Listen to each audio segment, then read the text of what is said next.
Oh, hello everyone. Welcome to the live discussion review of the Matildas opening match of the Olympics. 3-0 loss to Germany. Not an ideal way to start the Olympics campaign. We're going to be discussing it all, looking at what went wrong for the Tillies and look ahead to the Zambia game because changes are needed tactically, potentially in terms of personnel as well. There were plenty of errors in this game, and over Gustafsson's error, there's obviously been some mixed results, but this is stands out as one of the lower points, that's for sure. Look, we knew heading into this game it was going to be tough. Like it wasn't necessarily super surprising. I guess it was surprising just the fact that Matildas just didn't really have much going for them at all in this game. We didn't really get a foothold at any point, and it felt like Germany were cruising for pretty much 90 minutes in this match, and that was the concern. We think back to the Canada game a few weeks ago that the Matildas played heading to this tournament. A good opposition to play because you've got a team in Canada who are a quality opposition themselves and provides the fair amount of challenges coming up against them. But and you're hoping that we would have learned some lessons from that match. And Tony Gustafsson spoke about some things and spoke about how we didn't create enough chances in that game, and it was sort of a similar performance in this game almost, I thought, as well. So jump in the live chat, say g'day, drop your thoughts on this match. What are your immediate feelings following this result? It certainly is. It's quite dejecting. It's a disappointing way to start the campaign. Obviously, a lot of excitement around this one. Previous Olympics, Matildas, making it to the bronze medal match, missing out on that medal, finishing fourth, and we have aspirations now to really go all the way if possible. But this is not an ideal start at all. G'day, Marcus, in the chat. Very sad and underwhelming indeed. It is like it's sort of there's all this like excitement building and the hype was here for it. But this performance and result is a little bit disappointing. But of course, there are positives to take out of it, some positives, and we do have two huge games coming up. So while it is a not less than ideal start, there's two huge games coming up as well. But right with you there, Marcus. It was disappointing watching it this morning, and obviously a 3 a.m. kickoff on the east coast of Australia, so it was an early morning for a lot of folks. And it was not it's not the most enjoyable morning, that's for sure. Elijah in the chat as well says unlucky results. I mean, a lot of things didn't go the Matildas' way. The luck wasn't on Australia's side. That is for sure. That is for sure. Let's have a look at how the two teams lined up for this game. And we'll talk about tactically maybe what we could see change heading into the next game. These graphics coming from the Matildas official website, so you can go and check it out there on matildas.com.au if you'd like. This is Australia's setup. It was interesting to see actually throughout the game. I mean, Caitlin Ford listed here playing forward. She did start out in this left-hand side where Courtney Vine was positioned. Did notice them changing positions a number of times throughout the match. Courtney Vine shifting into sort of, started in that central role, then shifted out wide to the left. So Gustafsson was trying to change things even in that first half a little bit. But it was our front four. I mean, Rasso out here on the right-hand side, Fowler through the middle, who were really, really struggling to get themselves into the game. There were passages of play where we were building out, pretty comfortably from the back, and the partnership of Kennedy and Claire Hunt as well for that first half. It was pretty solid, and we looked pretty calm on the ball. But every time we wanted to get in anywhere near, well, even just the opposition half, I was going to say the final third, but even entering the opposition half, Germany did such a good job of just covering the space so well, just suffocating our attacking players. There was a lot of emphasis, I think, heading into this tournament on Mary Fowler. I mean, especially with Sam Kerr injured, there's a lot of expectation on Mary Fowler to sort of be that star attacking player for the Matildas. This was one of her quietest games, I think, in recent years for the Matildas. She had limited touches. I think she probably had one or two shots on goal. She had one shot in the second half that was on target. And but I mean, overall, nothing really challenged Germany's keeper, that's for sure. Elijah says we were just losing the ball too easily. It's like we were kind of scared to play because we are against a better team. And you point out a good point there, Elijah. I mean, it's worth pointing out that while the Matildas were disappointing, I thought this was a pretty flawless game from a Germany point of view. They were obviously took their opportunities from the set pieces and moving forward on the counter-attack. And defensively, I mean, just gave Australia absolutely nothing. Predictions for the USA, for the Chile's USA game, I mean, we have to get at least a result. I think looking ahead at this stage, I think we have to get a win against Zambia. I think Zambia is now the must-win game for us. And the other concerning thing is goal difference now. You look at this 3-0 loss and how that'll look potentially at the end of the group standings. And we'll need to score multiple goals, I think, against Zambia because it could come, to sneak into second place maybe in the group, it could come down to goal difference. And, if we can score some goals against Zambia, just try and get a lucky result against the USA as well. We know that USA game is going to be tricky. Also, Marcus echoing the thoughts here as well says we need to get a big result against Zambia and hope for a win against the USA. Yeah, and look, that would be huge. I mean, it's almost resembling a little bit of what we saw from the previous tournament. We think back to obviously the Women's World Cup, where we had a bit of an underwhelming start in the opening match to Ireland. And then the second game losing to Nigeria. And then it was panic stations, man, where everyone was freaking out. Rightly so. World Cup on home soil, lost to Nigeria. We had a tough game against Canada in the third group stage game. But we came up with a 4-0 win. So hopefully Tilly's can sort of replicate that sort of performance, that sort of fortune in this tournament as well. Plenty of changes made throughout that second half as well. Didn't really manage to change anything. I would have preferred, I know Courtney Vine did start in this game and she was playing through the middle for a lot of it. I think I would have preferred to have seen Michelle Heyman start. I think just she's obviously, I mean, she's a more natural striker compared to Courtney Vine. Courtney Vine's someone who can get in behind, utilize her pace, but I don't know, it just wasn't the game for her. I think to have a focal point like Michelle Heyman up the top would have helped a whole lot. And I'd expect Michelle Heyman to come into that starting lineup. I think we will see a few changes. We saw around the hour mark a double change. Sean Fryer came on for Courtney Vine, and she had a couple little moments here. And then Claire Wheeler coming on for Katrina Gorry as well. Gorry had a decent game, as did Cooney Cross. And Claire Wheeler came in, but again, didn't really get to influence the game too much for Australia, unfortunately. Defensively as well. I mean, we should talk about the goals, right? There was some real errors here from Australia when it comes to the goals. It was that first half goal that was really concerning from that corner. Hegering heading in that goal, and the way that she found so much space at that far post was seriously concerning, man. I mean, to leave the back post to leave that amount of space free at the back post, seriously concerning. And to be fair, it was a fantastic header and so much power on it. You'd expect with the angle that Mackenzie Arnold might have been able to get a hand on that one, but there was almost so much power and the accuracy on the header as well to go across the face of goal into the corner. It was a really difficult one to stop, but we have to.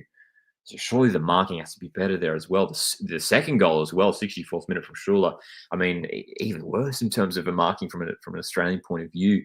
The way that she was afforded so much space in sort of the middle of the box there, in the middle of the area, and again another easy header. We have to be challenging that. It's uncharacteristic to be conceding sloppy goals like that. The third goal was definitely the best by the Germans. The way they sliced forward and that goal in the 68th minute from Jill Brandt, I mean, really summed up things for them. I mean, it showed the golfing class, unfortunately, from an Australian point of view, the way Germany so easily broke forward, got in behind, and scored with ease. And that was the 68th minute. There was, over 20 minutes to go. Germany could have won 4 or 5-0 in this game. We were lucky, I think, to get away with a couple of moments there towards the end. But that was the most apparent thing. Just in pretty much just about every aspect of the game, I thought Germany just dominated us. If you look at the stats here, I mean, again, these stats coming from this is the Matildas official website, so you can go check out the stats if you like here as well. Let's take a look at it. Let's make it a bit smaller here so we can see all the stats. Appreciate you guys tuning in for this live review. Feel free to drop your thoughts and feelings in the game in the comment section. Here's the stats for Germany. 4 shots on target, 6 off target, 5 blocked, 15 shots total for Germany. For Australia, 3 on target, which I was surprised. It didn't feel like we had that many. 3 off target and 2 blocked as well for Australia. So 8 on target for the Tillies. So Germany dominating in that aspect. Interestingly enough, possession was pretty even.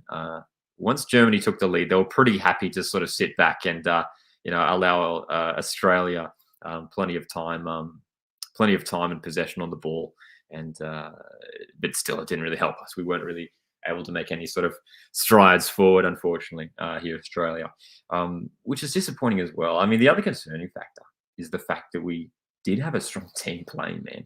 I mean, obviously, no Sam Kerr due to injury, but I mean, look at this: the front four: Vine, Ford, Fowler, and then on the right hand side, Haley Rasso. I mean, to think that we have, aside from Kerr, really, I mean, that's sort of like our first choice front four, and the fact that we basically didn't have any clear cut opportunities throughout the game is concerning. And you just wonder if maybe Gustafsson has to sort of look at what he's doing tactically, shake things up a little bit. There were times that I thought we were a bit static moving forward. I think we needed a bit more from Mary Fowler, a bit more movement. At times as well, like when we were moving forward, there was plenty of occasions where I thought Mary Fowler was could have had the opportunity to create something and do something, and there were little pockets of space, sort of in between the midfield and defense for Germany. And I thought, this is Mary Fowler's opportunity; she can sort of slot into these positions. But for most of the match, she sort of stayed up in sort of that front two, alongside whether it was Vine or Heyman or Ford, and didn't really impact the game at all. I'd love to see, I think, Mary Fowler just dropping deep a little bit, collecting the ball a bit deeper, get involved with the Matildas, start feeding some of the attackers going forward as well. I thought, a couple of moments when Australia did look promising was when Ellie Carpenter was getting forward. I mean, we're in number 12 in this game, Ellie Carpenter. I thought she was probably Australia's best player today. There were a few occasions where she was getting in behind into the box and earned a couple corners for Australia. And I think she's probably one of the most dangerous attacking outlets for the Matildas. I think getting forward down the right-hand side, you've obviously got another pacey player in Haley Rasso ahead of her. The combination and threat that those two players possess, man, there's so much potential, especially on that right-hand side in attack. And it was interesting seeing tactically, what the Tillies were doing in this game, at times going to a back three. Sort of Catley would slot in to a back three alongside Kennedy and Hunt, and Carpenter would sort of shift forward, and you'd have this two-pronged attack on the right flank of Rasso and Carpenter. But again, it just didn't sort of prove fruitful for the Tillies. But that has to be the route forward, and I think we have to really sort of, look at what strengths our players have and really utilize that as well. But look, as Marcus says in the chat here, man, I mean, looking ahead to the next two games, it's absolutely crucial, I think, that we get results. I have to get a win against Zambia. I think if we draw against Zambia, I think it's done. It's going to be so hard to get a win against USA. They are one of the top nations in women's football. They are one of the top nations when it comes to the Olympics as well. G'day, Sam, in the chat. Sam says, it'll be interesting to see how they go into the Zambia game. It's kind of like the World Cup, where they didn't necessarily play well, but they got their results they needed. Yeah, you're right, Sam. Yeah, it's certainly got a similar vibe to that. You look at how that group stage played out in the Women's World Cup last year for the Tillies. And it could be a similar scenario where, we start off with that sort of underwhelming performance against the Republic of Ireland, lose to Nigeria, panic stations, and then we pull out a big result against Canada. I think what we've learned from the Matildas over the last maybe few years is that when we are under pressure in those sorts of pressure games, I guess you could say, that's maybe when we perform at our best. So who knows? This loss might be, I think we're hoping that loss against Canada in that warm-up game a couple of weeks ago was a bit of a wake-up call. But this loss in the first competitive game of the Olympics, first group stage game, surely now has to be the wake-up call for the Tillies.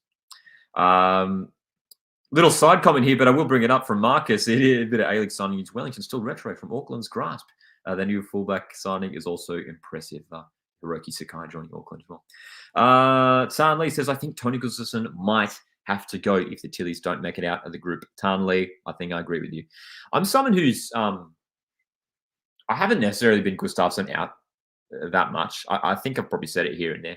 I think maybe in the middle of the group stage of the Women's World Cup last year, I said it. But for the most part, I thought he was a decent coach. He seemed to be doing, he had good camaraderie with the players by the looks of things and everything. He seems like a good guy.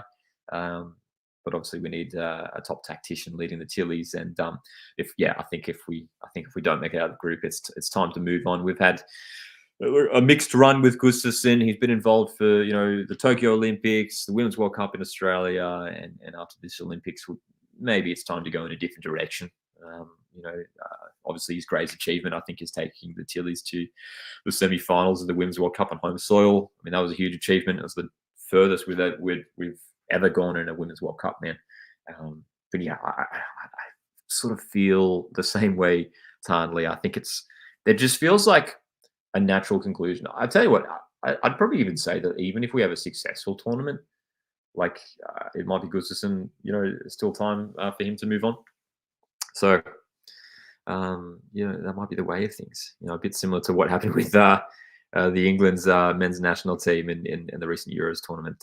Despite getting to the final, Gareth Southgate did depart the side. So this may be the last hurrah for Tony Gustafsson. We'll wait and see. We shall wait and see. So, Zambia game, short turnaround as well across these two matches, the 3 matches across the group stage. A couple of days before the Zambia game, that is Monday morning Australian Eastern Standard Time, and then we got the USA game. That's Thursday morning Australian Eastern Standard Time. Goodness me, we need results in those games, and the Zambia game, we should be really cautious as well, because they featured in the Women's World Cup last year, and we saw how dangerous that they could be on the counter attack as well. We've got to make sure we're really switched on for these couple of games coming up around the corner. Sam, good to see you here in the chat as always. I definitely think this is a wake-up call, as I sometimes think they are overhyped by the media in a way similar to where England were in the Euros, where they were expected to win the tournament. Yeah, and I think a lot of that comes from, it's sort of a separate discussion, but I guess a lot of that comes from, the awesome thing now is that it feels like unanimously in Australia, in Australian sport, people are sort of, I guess, agreeing that the Matildas are Australia's favourite national team. There's probably some, debates you could have there, but they're certainly out there. You look at the numbers that they pull in terms of TV numbers and, selling out consecutive many, 14 consecutive home games they've sold out or something like that. There is so much expectation and excitement around this team. And when they're in a big tournament like this, like the Olympics, we want to see them succeed. We want to see the Matildas succeed, our favourite national team. And fair enough. We've got a fantastic squad, and we saw what we did at the Women's World Cup last year. So, yeah, when we lose a game like this, 3-0, especially, dude, I would have, I think heading into this game, I did the preview video last week, and I talked about this match, and I was hoping maybe to get a draw. That was sort of what I was hopeful for. And a loss I would have taken, but I don't think I expected to lose by 3 goals like this in Australia, to have basically almost no opportunities at all. We had, a couple of shots on target. Mary Fowler from just outside the box, her shot on target was maybe the Matilda's best chance. Steph Catley had a free kick on target. It didn't have enough power on it. So, yeah, man. Yeah, I didn't expect such a big loss, I think, here from the Tillies. Huge question, Marcus. If Gustafsson leaves, who do you think will replace him? Oh, boy. One person that I would love to see in the Tillies job, potentially, if Gustafsson was to leave, is Ante Juric. And I think he's probably someone that people have talked about a lot for years now, probably. Just because he's been so dominant with Sydney FC in the A-League Women's for the last few years. Consistent success. He knows how to build consistent teams. He's tactically a very adept coach. He seems to be loving his time at Sydney FC. I'm sure he wouldn't want to leave that kick. But I'll tell you what, if the Matildas come calling, it'd probably be pretty hard to say no, to be fair. So Ante Juric from Sydney FC seems like the best option, Yeah. Seems like the best option. Sam, we'll pull up this comment as well. Not Matildas related, but it was a good win for the Jets. The journey starts now. Bring on the first F3 derby as we are going for blood. Hope I'm not jinxing myself, but probably will be. Yes, of course, the Australia Cup playoffs from this past week. Newcastle Jets, that was an Great win for them, wasn't it? 4-1 over Western United. G'day to the best YouTuber in the comments. I would love Ante Uric to be coach, says the best YouTuber. Thanks for tuning in. Yeah, I mean, he feels like the most obvious choice. There's probably a handful of candidates you can probably throw into the ring as well. But yeah, Ante Uric. I mean, you just look at the success that Sydney have had. Grand final after grand final. Won the championships the last couple of years in a row now. They're such a dangerous team every single year in the A-League Women's. And Ante Uric is pretty key to that success for them. And I'd love to see what he would do with this Matildas team. But that's the thing, as we look at the lineup graphic again, I mean, we sort of played a 4-4-2 shape. It was more of a 4-2-3-1, with Mary Fowler sort of dropping a little bit deeper. I mean, I'd love to see what Ante Uric would do to this side, maybe tweak it a little bit. I think Mary Fowler, if we can get her just dropping a bit deeper, get her a bit more involved. Our most talented players, our key players, it just feels like they're not having any sort of influence in the game, And I know, like, all it takes is, one little moment, one little, pocket of space to open up, and that's where they can show what their stuff. But, we're not going to have much success if we're waiting just for like 1 or 2 moments in a game. We're going to get these players more involved. Even if that means shifting to somewhat of like a 4-3-3, we've seen Sydney FC play a 4-3-3, and the other women's Ante Uric playing a 4-3-3. That could be interesting. Maybe dropping Fowler a little bit deeper into sort of a midfield 3. Shifting the wingers a bit higher for the Tillies as well. I mean, that could be fascinating. I mean, I guess that's a conversation for after the tournament as well.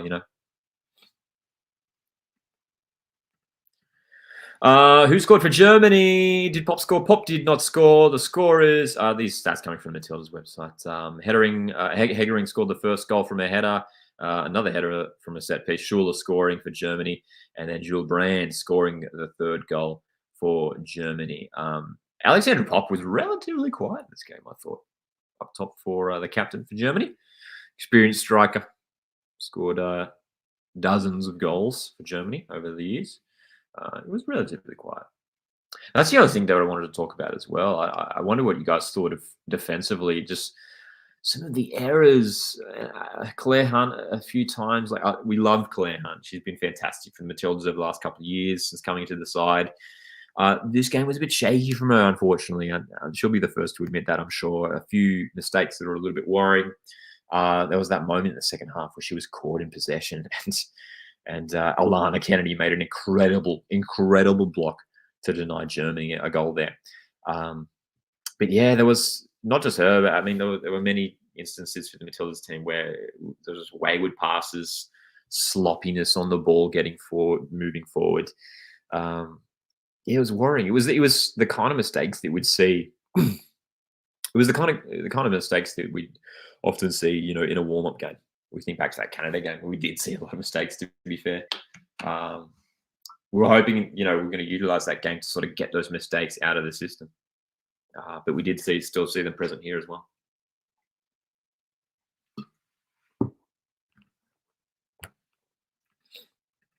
So we'll keep an eye on what happens tactically in terms of the Matildas setup for that Zambia game. But we get to see a bit more, attacking thrust, that's for sure. Best YouTuber as well, tuning in on the Ante Uric discussion, says he still made the grand final and won with his captain Nat Tobin out with an ACL. That's right. I mean, that was a huge blow for Sydney FC last season, wasn't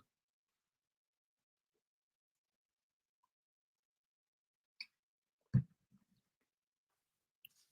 Question from best YouTuber: what's the chances we will get grouped with the amount of fans the Matildas have grouped? Shouldn't be an option. Shouldn't be an option. We should at least make it out of the group. Grouped. We should at least make it out of the group. By groups, do you mean like finishing in the group stage? What are the chances we will like get knocked out in the group stage? There's a serious chance now. Yeah. There's a serious chance now. We have to get it. We not only do we have to, I think we have to get a big win against Zambia, but we need to. I mean, we need to get a big win against Zambia, and then even a win against Zambia and a draw against USA might not be enough. That's the concerning thing. So that's why I'm like, yeah, we need to make sure we get a handful of goals if possible against Zambia. I mean, it's going to be tough as well. They're a tricky opposition also. So yeah, we've never played Zambia as well. You know, it's a new matchup for Australia also. And as you say there, yeah, goal difference is indeed cooked now. It's that's the concern. That's the concern. You know, if we were to get, you know, even a big win against Zambia potentially, but even if we lose against USA and concede a few more goals, it just sets us back. Hey, even if we get like a 1-0 win against Zambia, I think I'd be worried. I'd be worried. Marcus says we need Germany to beat USA by a big amount. Yeah, I think that probably is what we need. Yes, yeah, I agree. I think Germany, we're going to bank on them sort of topping the group if we finish second. You know, hopefully getting a result against USA. But yeah, if they can maybe get a big win against, if Germany can get a big win against USA, I think that helps us out a whole lot. Yeah. I agree as well, best YouTuber. Yeah, I think it is time for Tony to go if we do get knocked out in the group stage. He's had a good few years, or mixed few years, I should say, with the Matildas. But yeah, it feels like it's time. You know what I mean? It's he's look, taking the Matildas to the semi-finals of a Women's World Cup was a fantastic achievement. The Tokyo Olympics was all right. You know, finishing fourth. Well, we finished fourth both tournaments, didn't we? It's not terrible. It's not terrible. But throughout those games, throughout those years, some friendly matches here and there, we've had some real worrying results. And he's under pressure now. He's under pressure now. This could potentially be his last tournament, and we need a response against Zambia. It's as simple as that. So I'm really excited for the Zambia game because you know there's a lot of pressure on this team to perform, to get a result, to play well. You know, because we don't want to go home early, man. We want to head it. We want to get to these knockout rounds. We want to get ourselves at least a medal. You know, if we get a bronze medal, I'd be happy with that. You look at the opposition.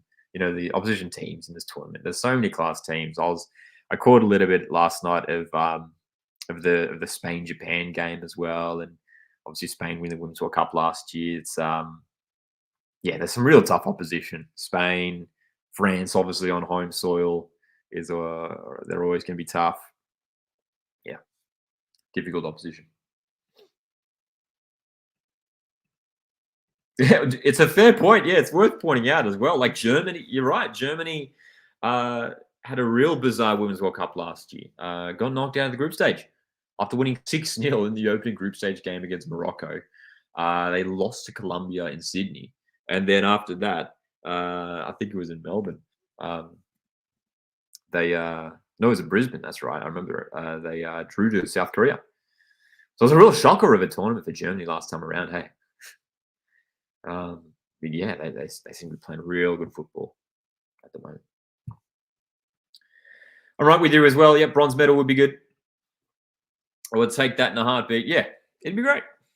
It'd be great. It'd be, you know, something to take home, and if we can, look, that'd be a huge achievement. Again, going back to what I just said a moment ago about you look at the opposition teams in this tournament, to get a bronze medal would be huge.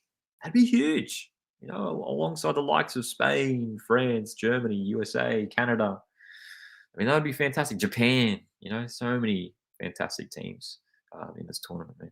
You know, so I mean, that would be a huge, huge result for us. But the simple thing now is that we just need major improvement if we are going to get that medal. We can't win a medal by playing this way. We need improvements. We need improvements, that's for sure. So look, again, I'm really curious to see what Tony Gustafsson does tactically, you know, with this team heading into the Zambia game. Does he change up the shape a bit? Personnel? What does he do? There's a lot of question marks in terms of how this team will look heading into the side. I mean, yeah, I even wonder. I mean, I don't mean to be singling out Claire Hunt. We love Claire Hunt so much. She's been fantastic for the Matildas. But maybe this might be a situation where the experience of Claire Polkinghorne is needed. That may be an option.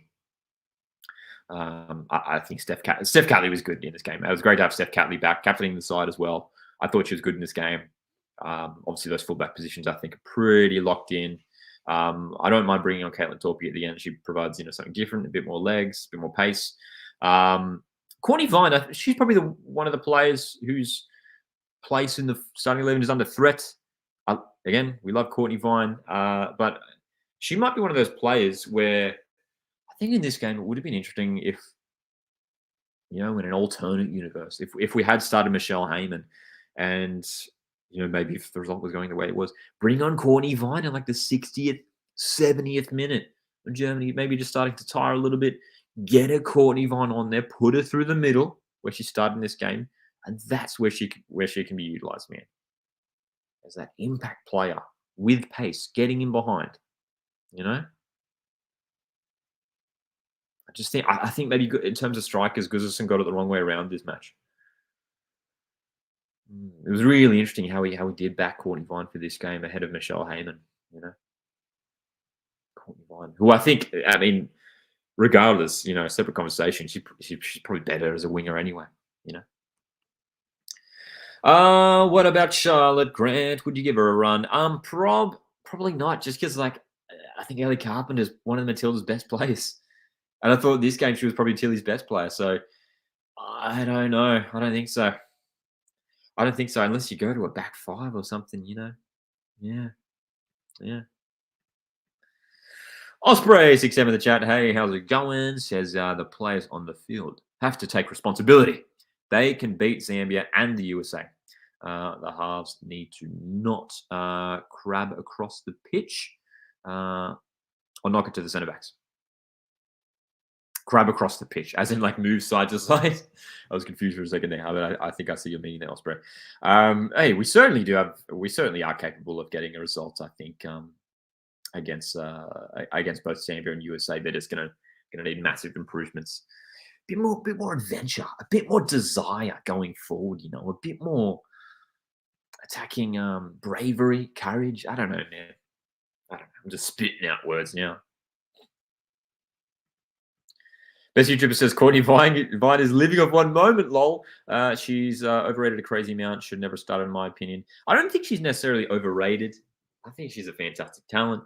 But I think Gustafsson's just not utilizing her the right way. Starting her through the middle just isn't the way to go about it. And you saw it. We saw it late on in that first half. He changed his mind. He was like, I don't know, put her on the wing. You send her out to the left wing. Caitlin Ford was going through the middle. It didn't really change much. Didn't really help anyway. But yeah, I don't know, man. I mean, I'd love to see something like maybe Vine, if we pull up this line graph again, man. I mean, Vine, same personnel. You could play same personnel against Zambia. Vine on the right-hand side. Ford on the left, where I think she's best utilized. And then Rasso through the middle. What if we get someone like Hayley Rasso through the middle ahead of Mary Fowler? When she's 1-on-1 with goal, Hayley Rasso. But I don't know. I mean, maybe it's just because we're used to seeing, Courtney Vine spending a lot of time on the right wing for Sydney FC. I just feel like that is her best position. And she just especially in that first half, there was a point, I think it was a half an hour into this game, and I was like, has Courtney Vine touched the ball? I forgot that Courtney Vine was playing. I was like, and there's nothing against her. It's nothing against Courtney Vine. I mean, Germany were doing a fantastic job of just nullifying any sort of space or opportunity for Australia moving forward. Hey, but it's in that first half, it was almost over, and I was like, I don't know if Courtney Vine's on the field right now. I don't know. That's where something's going wrong tactically for Tony Gustafsson, and he has to sort that out if players are just going missing completely. That's where something has to change. And to be fair, he did try something. He was like, all right, get Courtney out to the left, Caitlin Ford through the middle. But as I mentioned, didn't really change much for Australia. Yeah. Best YouTuber says, I don't think Vine is a starting player in the Matildas. Good super sub, only my view. Please don't cancel me, anyone. No, look, it's a fair opinion. And in terms of super sub, I think that's probably, in this current Matilda side, I think maybe that's where Courtney Vine is best utilized. I think coming off the bench, I think we should be starting Michelle Heyman through the middle, all right, ahead of Mary Fowler, Rasso and Ford on the wings, It's not quite working out. That's when you bring on Vine with like half an hour to go, 20 minutes to go. Utilize her pace to get in behind side defenders. I think that's where it works. I think that's where it could work for Australia. That may be the route going forward. It's tricky too. We don't really have that many other attacking options on the bench. I mean, Sian Fryer, I mean, she had a great game against Canada in that warm-up match. You almost wonder whether maybe she should be looked at as an option as well. You know, what she does provides something, you know, she provides something different to, you know, well, it was Caitlin Ford who spent a lot of time on the left wing in this game. But whether it was Ford and Vine, I mean, Ford and Vine, both right-footed. Sian Fryer, left-footed, right? She provides that left-footed option. Just something different, you know, when she's taking on players. You know, she might go down to the left and cut a ball in on her favoured left foot. It might provide something different for Australia. I was you know, happy to see Sian Fryer get at least half an hour in this game, but just wasn't them. It was too late, you know. By that stage, it was too late, and it felt like it was the 68th minute. Like Germany scored in the 68th minute, the third goal in the 68th minute. By that time, it felt like the game was gone, man. It felt like that if Australia were going to score, it was just going to be a consolation goal at that point. Yeah. These stats and graphics coming from the Matildas official website. Feel free to check it out at matildas.com.au if you'd like. Let's have a look at the group standings so far across the groups in the Olympics. First of all, we will look at Australia's group here. USA getting a 3-0 win against Zambia. So it's already looking pretty concerning for the Aussies, considering the USA got that big win. In Group A, France and Canada leading the standings. Colombia and New Zealand losing their opening games. Spain defeating Japan 2-1. Brazil with a 1-0 win over Nigeria. This is a really exciting tournament. We've got some great nations in this tournament, man. It is. I don't mind watching the Olympics too because it's really easy to follow because there's less teams, there's less games. So yeah, it's intense, but it's good. I like it. So yeah, this is the concern for Australia. We are currently sitting third in the group, and obviously just after one game. But with both Germany and USA, I mean the goal difference. That's what I was talking about before, man. The goal difference is the concern. Australia here on -3.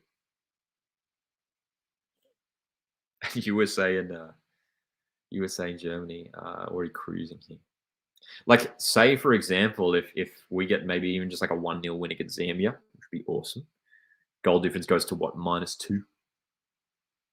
And if say USA and Germany draw, which I feel like is a pretty likely outcome in that match, goal difference stays on 3. We're still -5 when it comes to goal difference. Yeah. And then at that stage, we're going to need a real miracle. So as we were saying before, I think we're really in that the Germany-USA game is a huge one for Australia. We're going to be keeping a real close eye on that one because I think we just need Germany to get a huge win against USA. We need Germany to get a huge win, rack up some goal difference there against USA if possible, which is unlikely. It's unlikely, hey. A few more comments coming in here. So good to see you guys in the chat. Hit like to support the stream and the channel.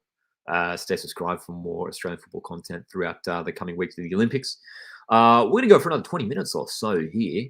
You can also consider sending through super chats if you want to support the channel. But let's have a jump in the chat here. I mean, the future is bright. We have some absolute young ballers in the A-League Women's last season, the likes of Grove Shinema and that Melbourne City player who got the overseas move, Daniela Galic. Yes, she went to FC Twente recently, which is a fantastic move for her. Yes, I mean, there's a real exciting group of players coming through the A-League Women's, and it's great, you know, that these young players are getting regular game time in the A-League Women's competition. And you know, like Daniela Galic, they're getting, you know, exciting moves overseas to big clubs in Europe. Is Alex Morgan playing for US this time? I don't think so. I don't think she's in the squad. I could be mistaken, but I don't think she's, no.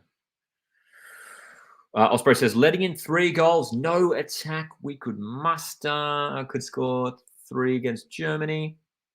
unless the defense tightens considerably. Yeah, I mean, that's the other concerning thing, like from an Australian point of view, is that like it wasn't like there was one aspect in this game. It wasn't like, oh, we just like struggled, we had a decent game, but we just struggled to score, like Germany good in defense. It's like, no, there were like just about every aspect we need to improve in. Like we were a little bit uninspiring in attack and shaky in defense. It was just, especially in the second half, they were just like, I know we were pushing to sort of get ourselves back into this game in the second half, but there were so many times in that second period where there was just acres of space around our back line. And that's concerning, man. It's concerning. Yeah. It should have been a much closer game. Should have been a much closer game heading into it.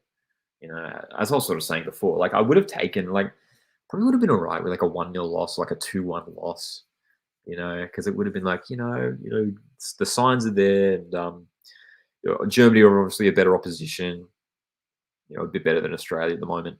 And, a narrow loss, I think we would have taken that and it would have been all right. But a 3-0 loss, man, really, really puts us back. I love the positivity from Bananas in the chat. At least the Tillies did good. Hey, we have to stay positive, right? We have to stay positive. And look, it wasn't all terrible. We don't want to be super negative. There were plenty of moments from the Matildas where there was a bit of excitement. As I was saying before, Ellie Carpenter, I think getting down that right-hand side, I thought she was Australia's best player today. I think if we can sort of utilise her in the next couple of games a bit more, I think that might be the way forward for the Matildas. Mary Fowler had a couple moments, overall quiet, but yeah, a couple moments. But we needed more from her as well. So there are positives there, that's for sure. As we look at these group standing as well, I mean, it doesn't get any easier for the Tillies from here as well. I mean, Zambia coming up next, then USA. And then if we do manage to sneak through, you look at the top two teams already from the other groups. I mean, Spain and Brazil. I mean, Japan and Nigeria. I mean, they're two tricky oppositions as well. Nigeria literally beat us in the previous Women's World Cup. We know what Japan are capable of. They've been great rivals of Australia. In women's football for years now, and then in Group A as well, we could be potentially facing, whether it is France or Canada. I mean, Colombia, New Zealand still a chance, obviously, as well. But even like into the quarterfinals, man, it's it's not going to get easier. So I'm really curious now. I'm oddly enough, despite this like poor result and poor performance, I'm like oddly excited. I'm oddly excited. Just because it's really going to put pressure on us now. We're really going to see what this side is made of. This is the time we really have to show up. Best YouTuber says Spain could win the Olympics and the Women's World Cup. Yep. They are terrifying, man. I mean, I want to try and avoid Spain if possible. I think that's the one team that you don't want to face, hey? They've just got so much quality across the whole park. And, I mean, them, you'd probably say them or maybe even France are maybe favourites to go all the way here. I think the medals, I think Spain will almost certainly pick up a medal at this Olympics. I think France and home will probably pick up a medal as well. And, well, at this rate, probably Germany, hey? I mean, we hope it's the Tillies, but probably Germany. Probably Germany. But yeah, man, I'm afraid of Spain. That's for sure. That's for sure.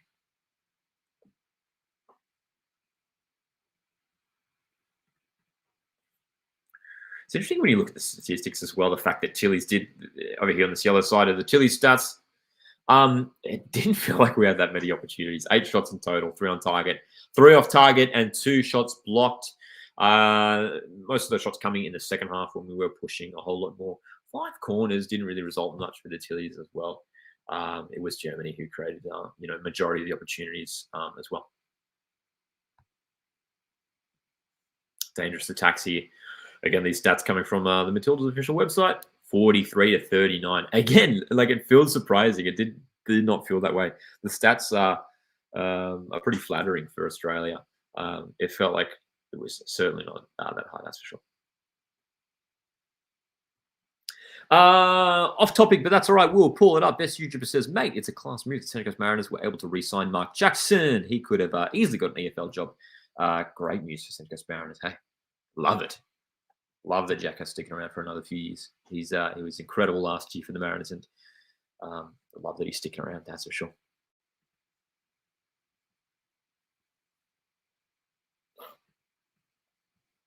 So, 15 minutes before we wrap up here on the stream, feel free to throw your final thoughts in the chat. Appreciate you guys tuning in. We're going to be doing these live review discussions midday, the day following the game, right? So the 3 a.m. kickoff in the morning, and then at midday, let you guys get your sleep in, and then at midday lunchtime, we're going to be doing the live discussions. So we're going to be live on Monday and Thursday as well at midday on both those days for discussions. But I appreciate you guys being here.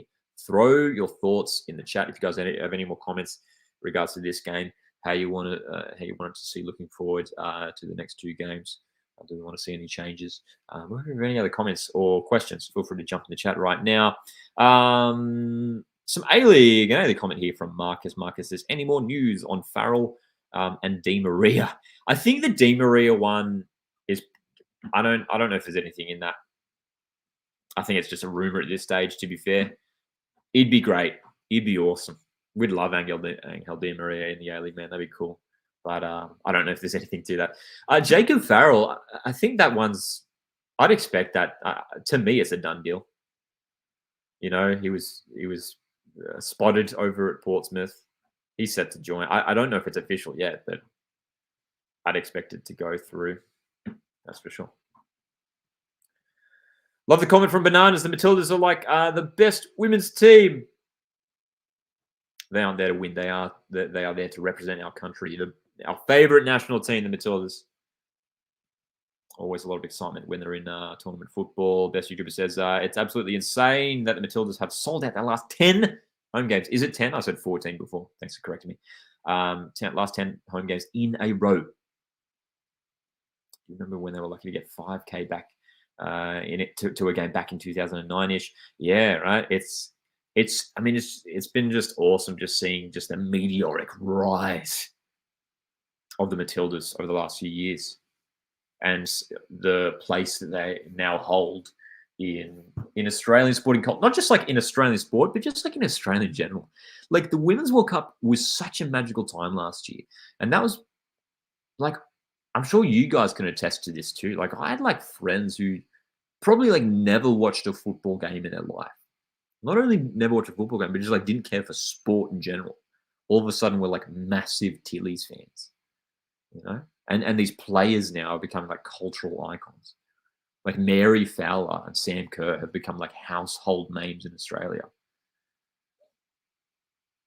So it's just the rise over the last 12, 18 months has just been insane.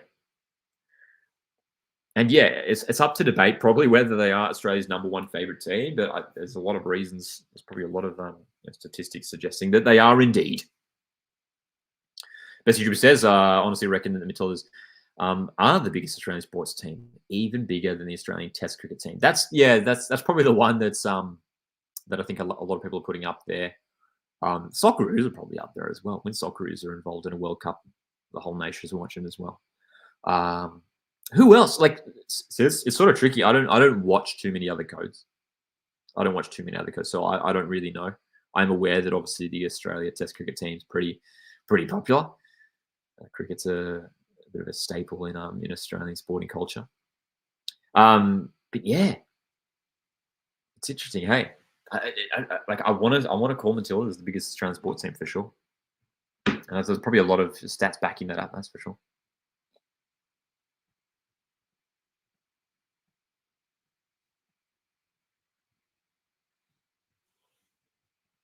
And we're doing it all without Sam Kerr. It's interesting, all like the discussion around Sam Kerr, man. I mean, we do think about what you did at the Women's World Cup last year, coming into this side and performing so well and scoring that incredible goal in the semi-finals, but it wasn't enough in the end. There still is a fantastic team, even without Sam Kerr. Best YouTuber says the Australian Test team is very popular. They've won World Cups, etc. Also, the Ashes is massive. Yeah, yeah. Like I'm not the biggest cricket fan, and even I'm aware of the Australian Test cricket team's importance. As you say, they're the Ashes. That's obviously a massive event in Australian sport. Yeah, but it's great, and like hopefully as well, this like starts to trickle down to like I think it is starting to. I mean, like the A-League women's have had their biggest season ever last season, and that was off the back of the excitement from the Women's World Cup, right? And it was great that the A-Leagues were able to capitalize a little bit on that. But we have to keep driving, we have to keep going. So many of these Matildas players. Actually, I'm looking through the team list now. Didn't all of them play in the A-League women's? Pretty sure like pretty much all of them played in the A-League women's, right? Yeah, dude. It's hopefully it just keeps trickling down, not just to the A-League women's, but the A-League men's, and we just see massive growth for football in Australia. Because look, obviously it's a bigger conversation, but there's a lot of concern and worry and discussion and debate and back and forth in Australian football. And the Matildas is the savior. It's the shining light for Australian football, and they're almost single-handedly like saving Australian football. Bringing the spotlight back on the round ball game in this country, and we just got to hope now. Like again, we think back to as you mentioned there before, 10 consecutive home games sold out. Millions of people watching the Women's World Cup last year. Like, what was the reach? The TV reach for the semi-final? Like, I don't know off the top of my head. It was something crazy, like 11 million or something. It was essentially like a third of the almost half the population watching the Women's World Cup. It was something like that, wasn't it? Yeah, didn't the A-League women's have like 200% growth last season? Yeah, it was huge growth. Huge growth. Marcus says it was key for Sydney FC to keep Courtney Vine last year, but now she's gone. Hopefully, the support stays. Surely, and that's the thing too. Like, not only do I have our current Matildas featured in the A-League women's, but like the players playing in the A-League women's now are going to be Matilda stars in like 3-4 years' time. We look at someone like Daniela Galic. Who else could we see, man? I mean, there's so many stars coming through, like young players. I mean, you look at the young Matildas squad at the moment, who are playing in the Under-20 Women's World Cup later this year, right? Probably a lot of players from that squad. Here we can see the Dos Santos sisters. Did you hear about the Canada coach? I didn't. I know nothing about this. So yeah, man. I mean, I'm excited to see what the A-League women's throws up for us this year, and what players show up for sure. But I'd love to see some more young players injected into this Matilda side going forward, maybe after this tournament as well. Again, that's another sort of separate conversation. But yeah. We're going to be live for another 5 or so minutes. Appreciate you guys tuning in here. Hit like if you haven't done so already to support. You can also consider sending through a super chat to support the channel here and keep the content going. We're going to be doing these live streams on midday, following game day for the Matildas games in the Olympics. Griddle. I tell you what, we should do some Griddle to finish off, Marcus. We will do some Griddle to finish off. We'll do that in a moment. But just a few more final thoughts on the Chili's before we start to wrap up here. This YouTuber says, it's critical that the Matildas keep playing friendlies here to keep people interested and make good money. Yeah, man. I mean, like, more games, the better. And like Football Australia, like, no now. Like, the exciting thing is, it's like if they put on a Matildas game in any city across Australia, it's going to sell out like that, and it's great to see that over the last couple of years now they have played in, almost probably every major city, haven't they? They played in Perth in the Olympic qualifiers last year. Played, obviously, Melbourne, Sydney, and Brisbane in the Women's World Cup. Played in Adelaide against China a couple months ago as well. Yeah. They played in Canberra a few years ago. It's been a few years since I've been to Canberra. It'd be cool to see them go to some other places too. Obviously, a couple of years ago, they played in Townsville. So they're sort of almost going to more regional areas, Newcastle a few years ago as well. So, yeah.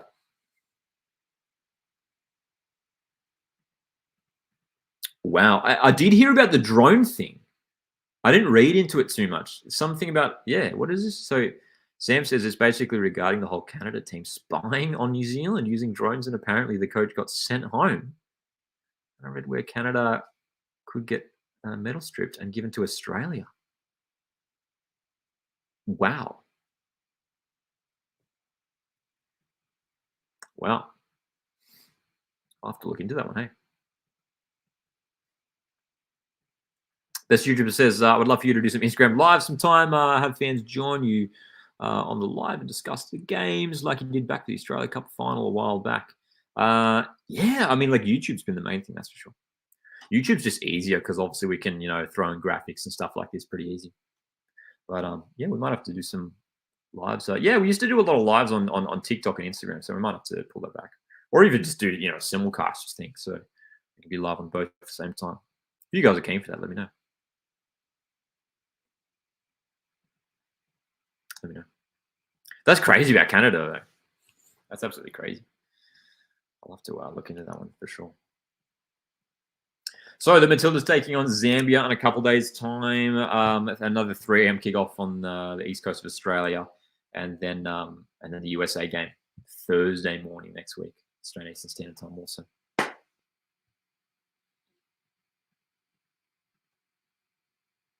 Yeah, we do usually do plenty of lives on YouTube for sure. We did a bunch of watch-alongs, especially in A-League games last year. So definitely plenty of live streams coming up, and we're definitely going to be doing the live match reviews after the Matildas games. That's for sure. Midday after each game. Discord is something I want to look into as well. That's another thing that potentially we look into.